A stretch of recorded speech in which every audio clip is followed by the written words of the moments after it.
You want to get ready for that part? Yeah, pretty much, yeah.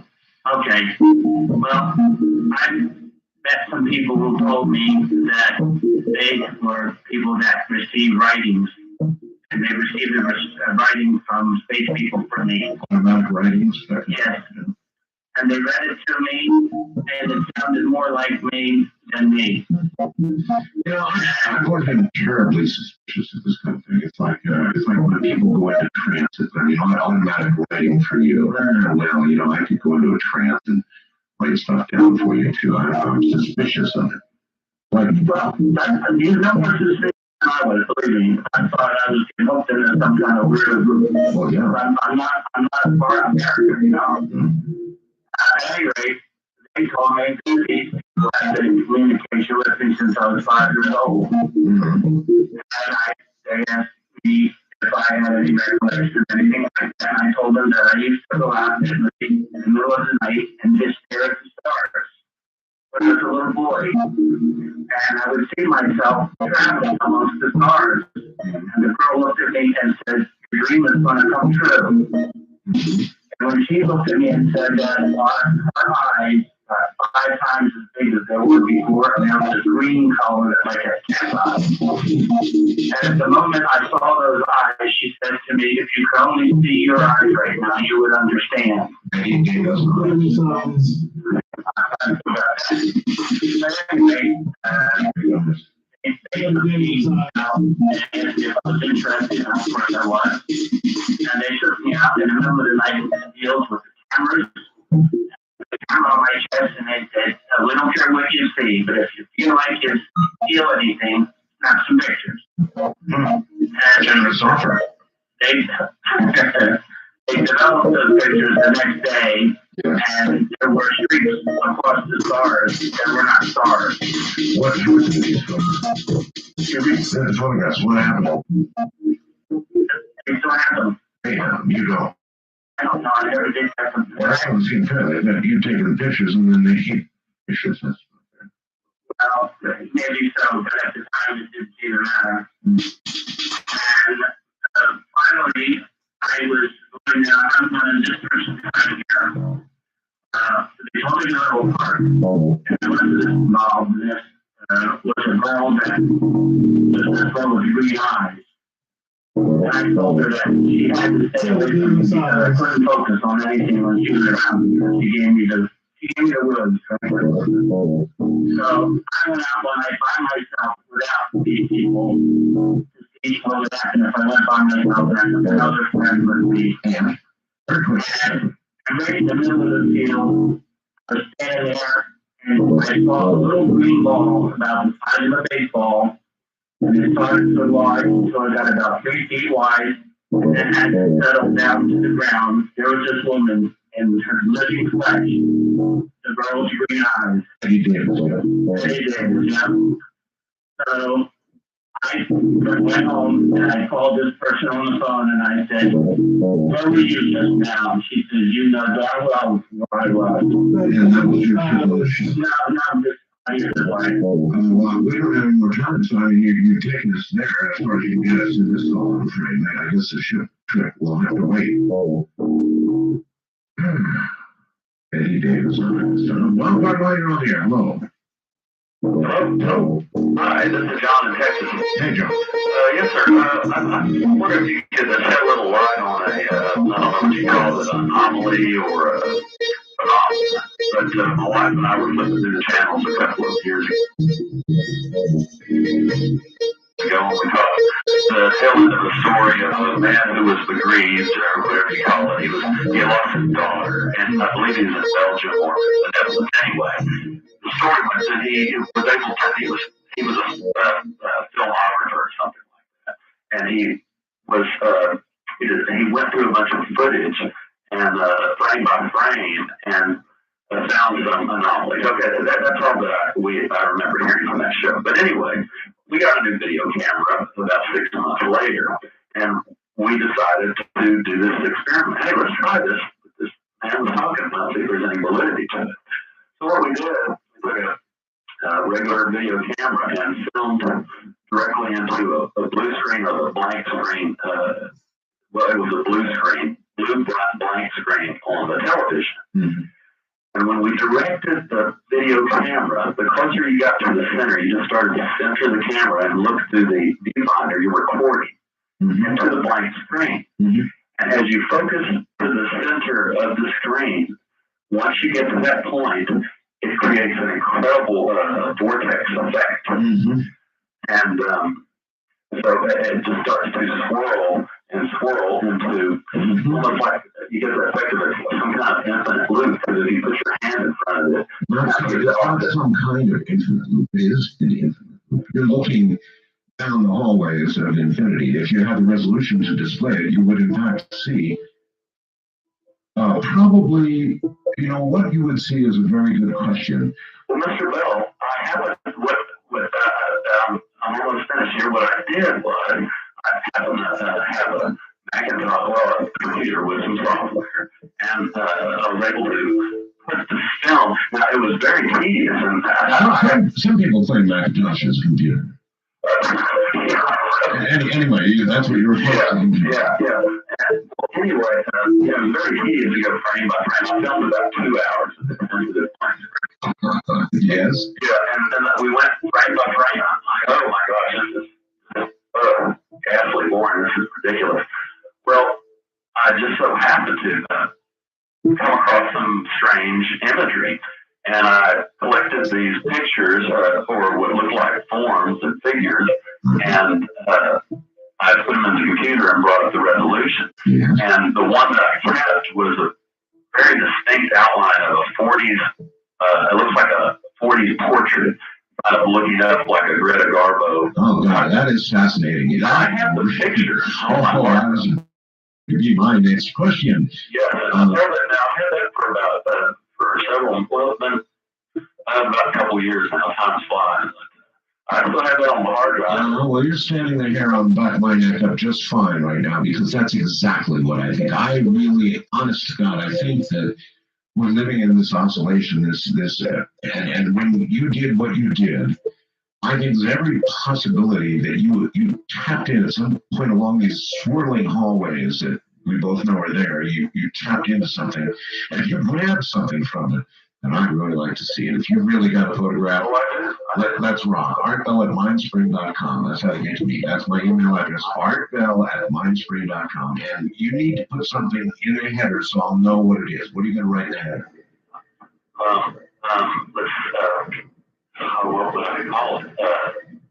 Something to do with a recording woman from another time. I'll tell you what. Just put recording pass in the header. Okay. All right. Okay. All right. I'm going to look for that, and I will find a way. I can assure you to get it to the website. This is really intriguing to me. As I described earlier in the show, all of these deep questions that we ponder, how it all began, whether there was a Big Bang, whether it's a steady state or expanding or contracting universe, who knows? I think there's every possibility it may be, in essence, never ending. And that process can definitely, an oscillation, that process can be proven. You can prove it to yourself.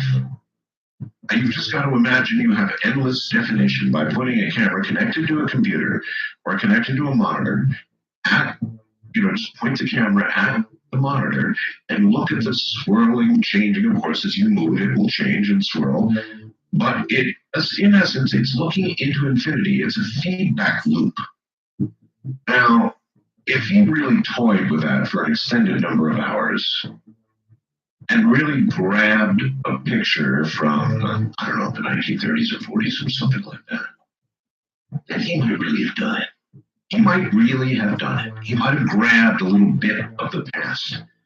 Maybe that's a way to do it. That's a pretty exciting thought. When you mull it over a little bit, pretty exciting. That in those swirls, if you're able to stop and pluck a little bit of something from it, you might come up with essentially a portrait of the past right there. Wouldn't that be something for our ghost GIS type people to investigate? East of the Rockies, you're on the air. Hello.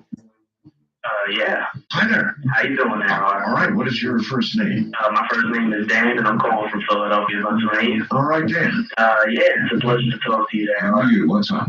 I am currently possessed by a demonic entity. It's plaguing my life. And have you ever heard of Adolfo de Jesus Costanzo? He was a cult leader during the 1980s. No, I honestly cannot say. Okay, well, this doesn't really have to do with him, but more has to do with his religion and things of that nature. It was a Caribbean, African, spiritual, thing like that. And about 2 years ago, I worked at a Spanish became my bodega, like a corner store in Philadelphia, say, sure.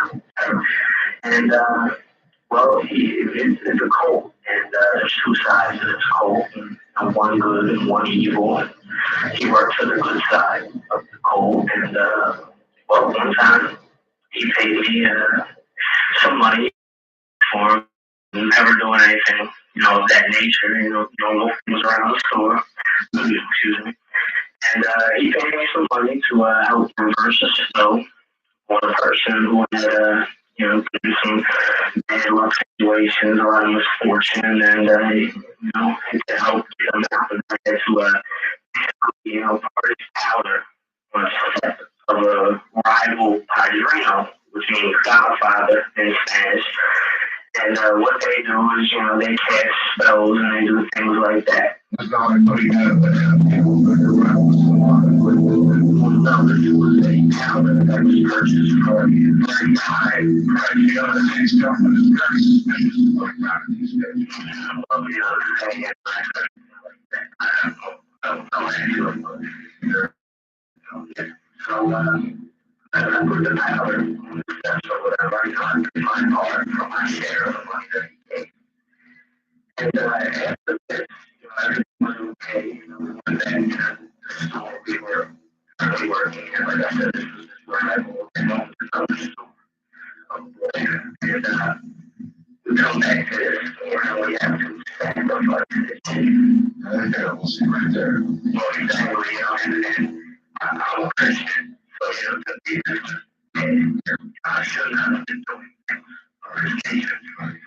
So, I didn't really see myself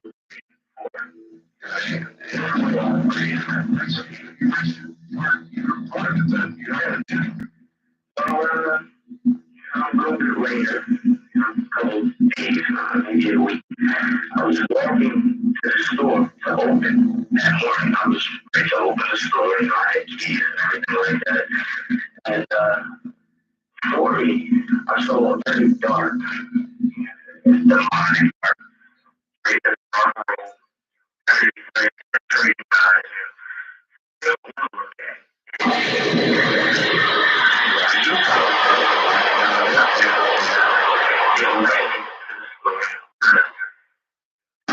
look heavy, heavy rock on the ground right now. And when I woke up, the padrino, the guy I worked for, was waking me up off of the ground and pointing to the store, and the window was broken. Everything inside the store, glass, was broke.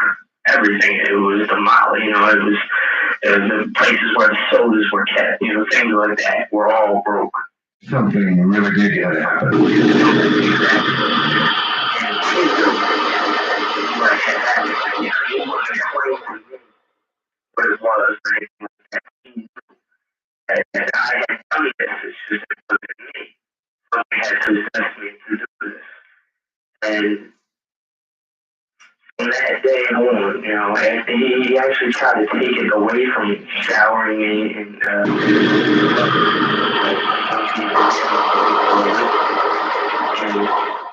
it didn't work.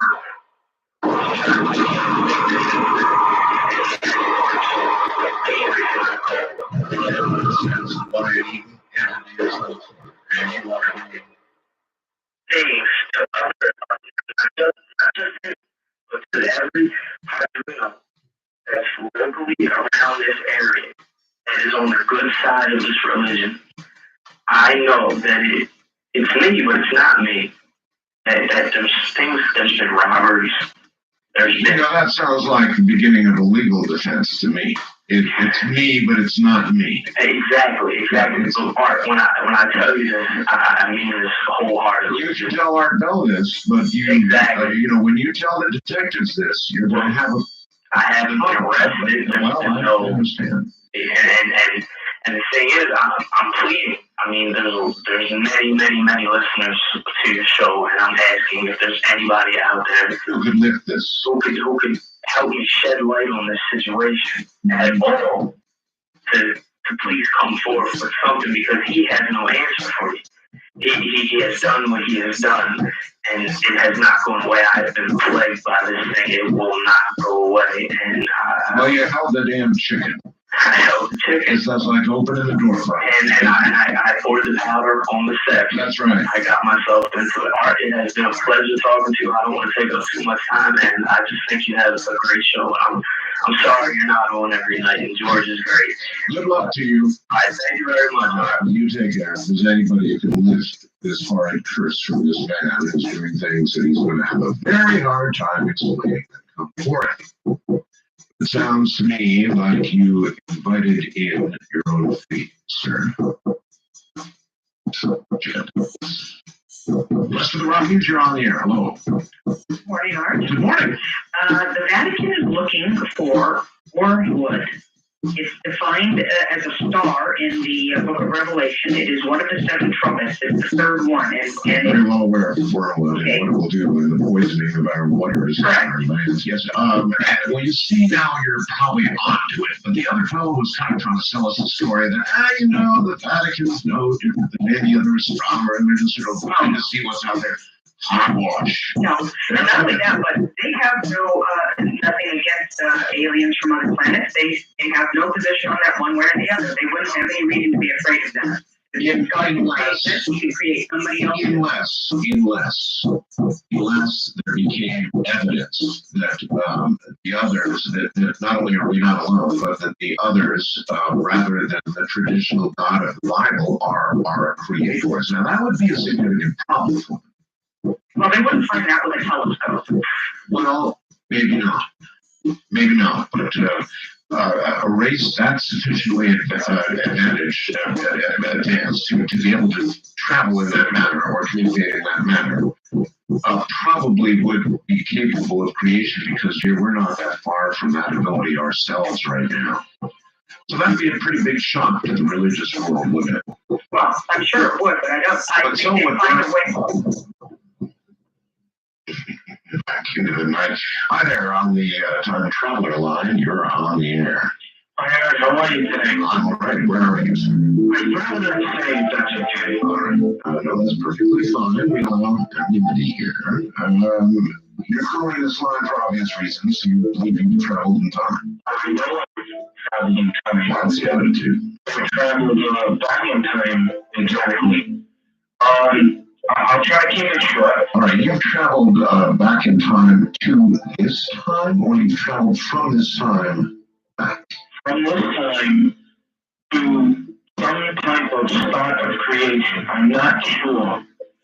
But what had happened is a doctor had bought a home. He was, his name is Dr. I don't know. All right, no, don't. We don't have the names. All right. And he invited us to a barbecue as a housewarming, and he had dozens of birds and whatnot in his garage. And I thought nothing about this, and my wife and I, we had a great time. We were, joking and laughing, and there were several other neighbors, and he came up with with a, for instance, of have you ever gone back in time? And after the dinner and everything, I thought it was a joke. And he pulled out a contraption and put it in the backyard. It was about the size of a small triangular phone booth. And I laughed. I thought it was ridiculous. And I said, how can you travel in time back on that? And he said, well, let me show you. And he put 2 or 3 birds, I think it was 3 birds actually, in the contraption. Were you the only other one there? No, my wife was there. Your wife was there? And actually another couple was there. Okay. And you put birds in? And he started up a generator. And it made a horrific noise. And it was like a lightning bolt. It was something like that I can't even describe. I couldn't even see for about 10 seconds after it illuminated in the corner of the backyard. And I thought it was a trick. I thought it was a magic trick. And I laughed. I thought, this is fantastic. He's a magician. Right. And probably what I think too. Well, about 10 minutes later, he said, well, watch it, it'll return. And with almost the same energy, not quite as much, it returned. It was a flash. And the birds were back. The birds were back. And I thought it was absolutely ridiculous. Was this a regular physician kind of doctor? I mean, an internist or something or another normal, or was he? He was in physics, I believe. That kind of doctor. Okay, all right. Now he hits the door. And he does this. Now, to try to speed up the story, I know you're on a time frame. No, let's take this as an I'm just nervous. I never really spoke about this. I understand. Cool. It's actually quite scary because I'll get to the point in a minute. He put the dog into this booth type thing. And he energized it. And he did it again the second time. Dog go up and come up. Now the dog heads forward.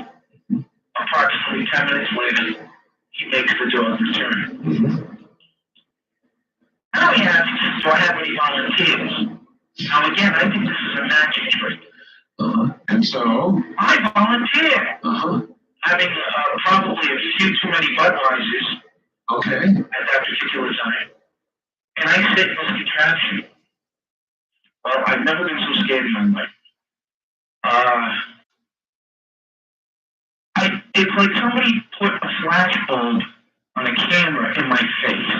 Right. That's all I can remember. I don't remember anything else.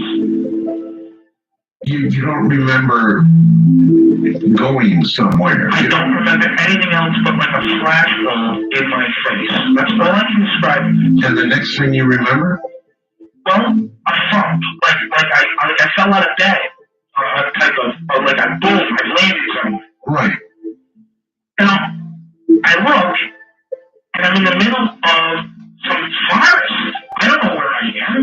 I have no idea. I can't tell you where I am. I have no idea. And I get out, and I'm like, oh my God, where am I?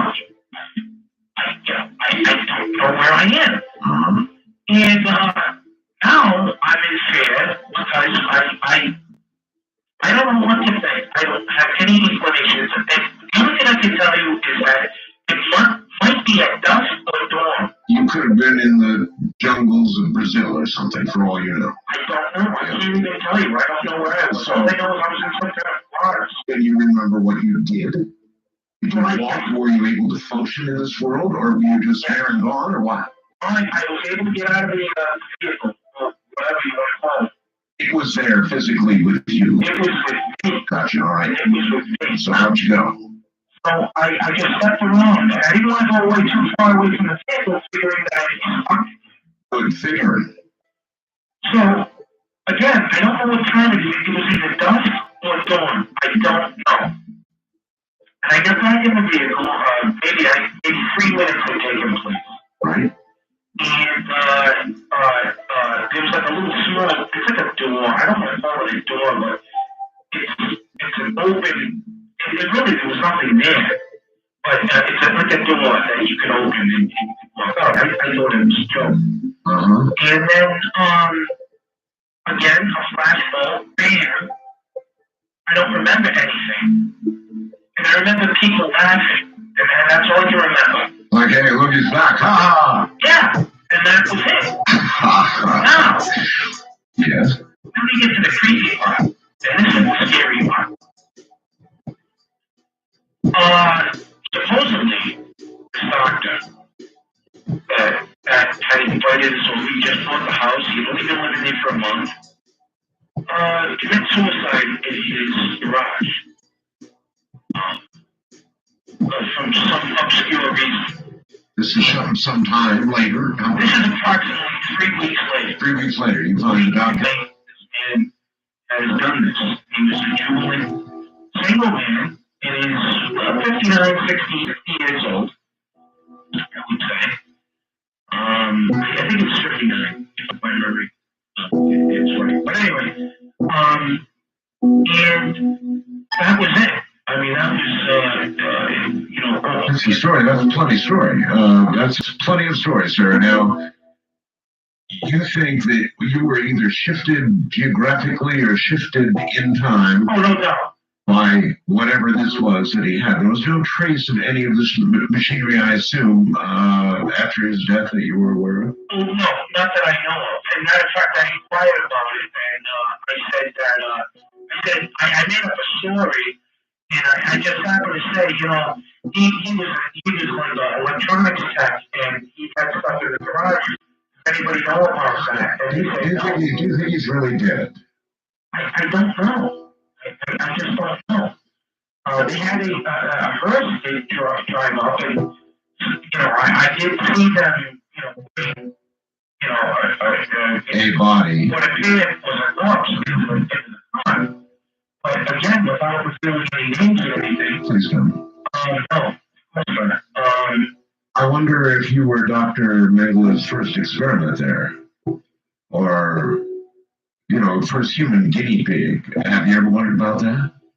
In other words, he did it with the animals, but maybe, sort of a jocular, ha ha ha, we're at a party, you've had a few beers, step in here and let me show you something really cool. Right.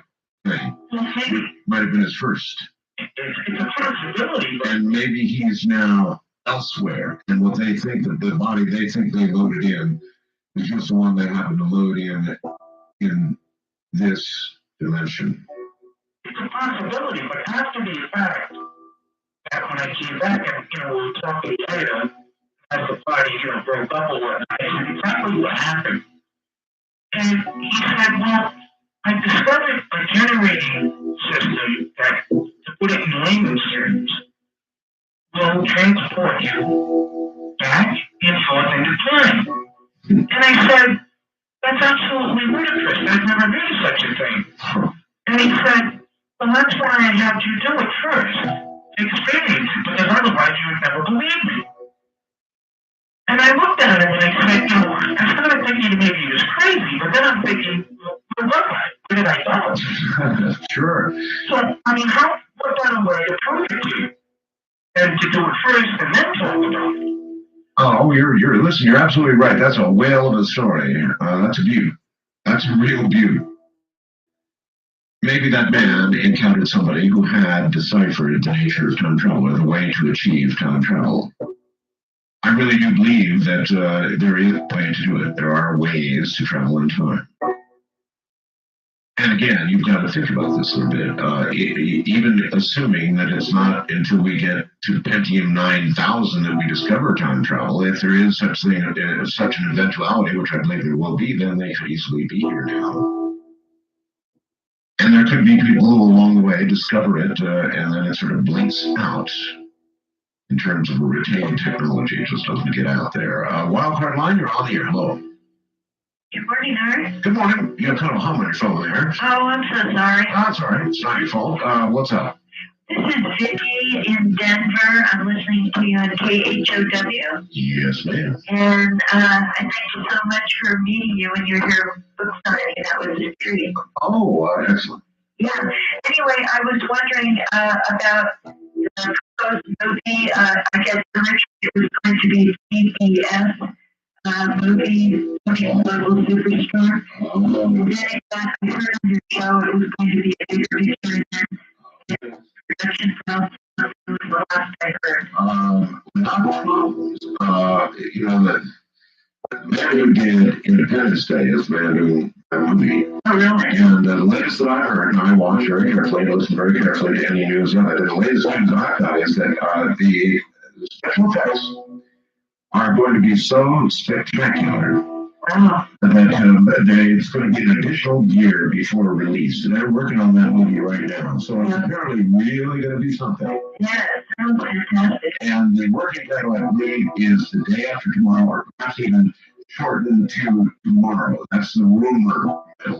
That's all I know right now. Oh, that's fantastic. Oh, one of the things, the woman that called, who was a witch into Wicca, Yes. she was talking about objects like not working and things like that. Yes. Well, I've been into Wicca for about 30 years, and there are, just for anyone's knowledge, there are practices you can do to ground that energy so that it won't affect, objects. Some people, it happens anyway, but if it is a result of ritual, there are things you can do in a meditative state. Yeah, well, if anybody like that ever gets around me, I'm wrapping her up in the ground. All right, thank you very, very much. Just wrap her neck and mummy with ground wire. And she can be your money equipment. These are the Rockies, you're on the air, huh?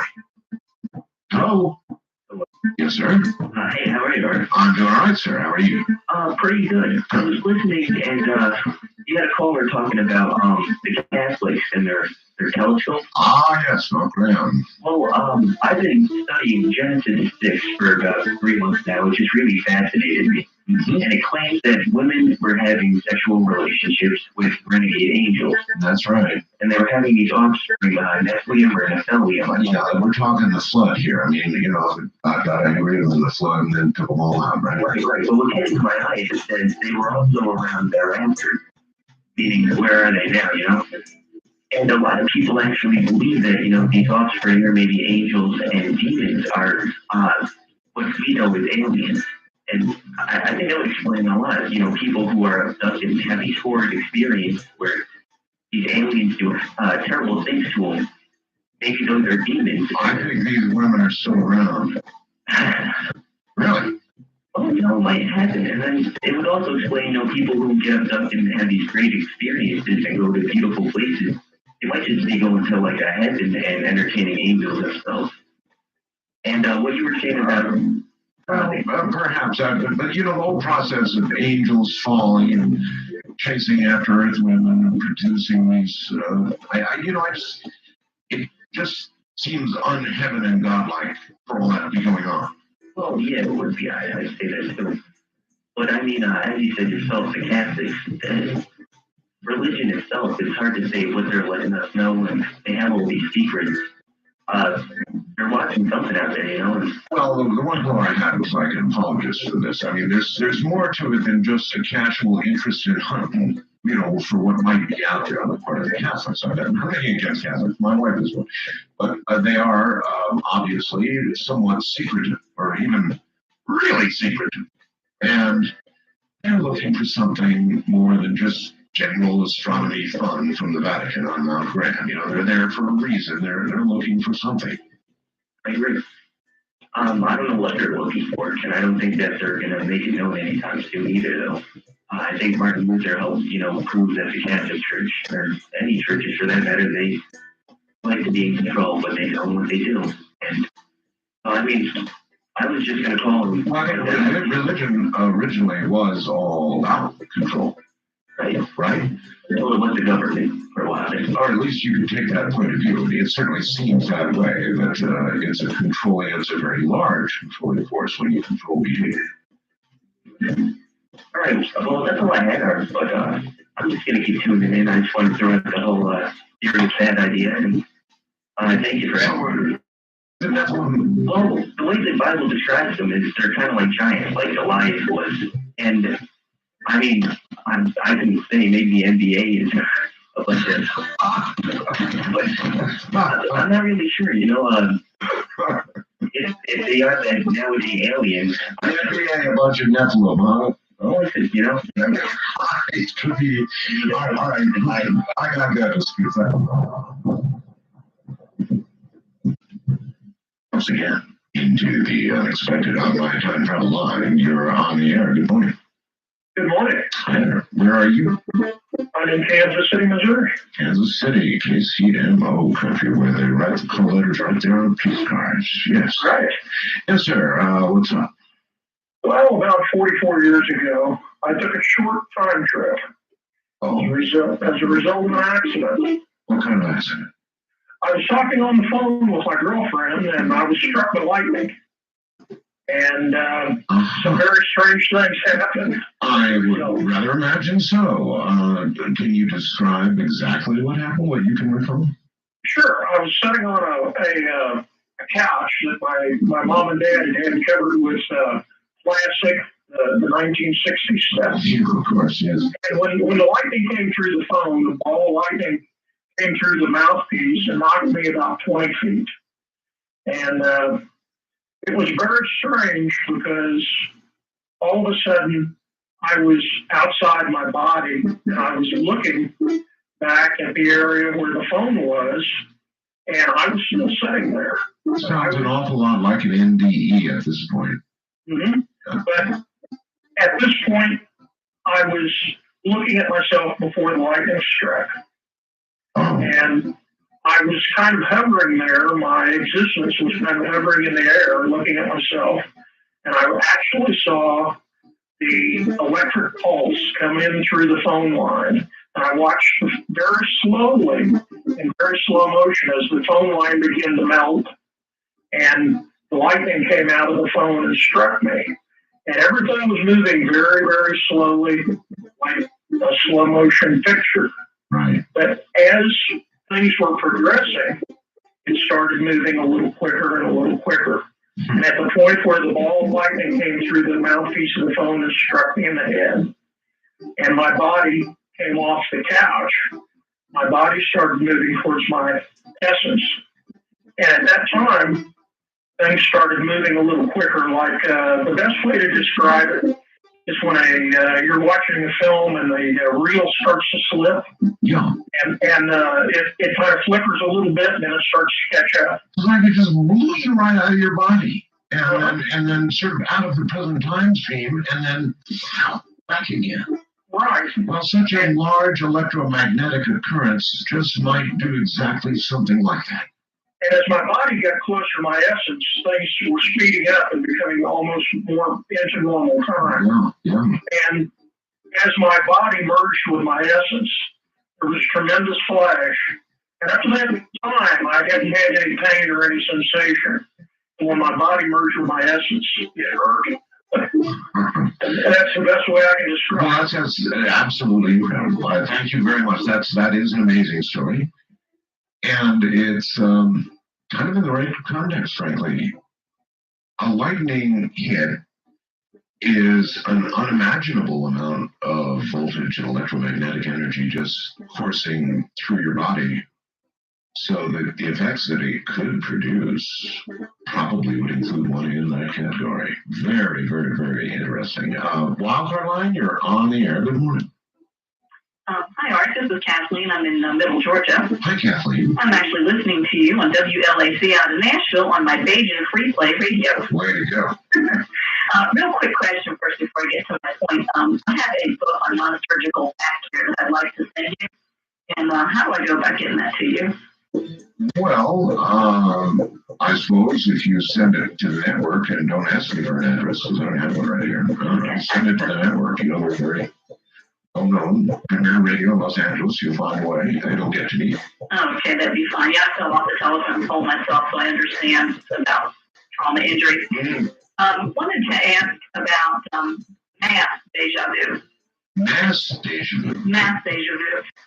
Back in the early 70s, I was in Tallahassee at a horseback riding clinic. My sister and I were both there. Yes. And after the clinic, we, a bunch of us decided to go to a restaurant. If I remember correctly, it was about 10 or 12 of us at the time. And the restaurant that we got to, they didn't have a table big enough, to accommodate that many people. So we sat, some in one booth and some at the booth behind, and then the